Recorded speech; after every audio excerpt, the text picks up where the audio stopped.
ఇప్పుడు మనం Atal region workshop నందు మా డాక్టర్ బిఆర్ అంబేద్కర్ కోనసీమ జిల్లా నుంచి ఒక రోబో తయారు చేస్తున్నాం. ఇందులో ముఖ్యంగా Arduino L298 motor, Bluetooth device, external Motors, wheels ఉపయోగించి దీని స్విచ్ కనెక్టర్ కూడా ఉపయోగించాలి.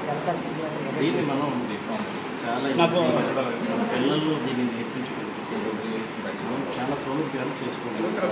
ఈ రీజియన్ వర్క్షాప్లో ముఖ్యంగా ఏ విధంగా సోల్వింగ్ చేయాలి, ఏ విధంగా కనెక్ట్ చేయాలి, ఏ విధంగా ఎలక్ట్రిక్ డివైస్ చాలా అత్యంత ఈజీగా ఎలా ఉపయోగించాలి అనే దాన్ని పూర్తిగా వివరించడం జరిగింది. మనకు తెలియవలసిన ఎలక్ట్రికల్ కాంపోనెంట్స్ మీద సరైన అవగాహన ఉంటే చాలు. నెంబర్ ఆఫ్ ప్రాజెక్ట్స్ అనేటువంటివి ఉన్నాయి. దీనికి సంబంధించిన సాఫ్ట్వేర్ ఆల్రెడీ డిజైన్ నెట్లో డిజైన్ చేయడం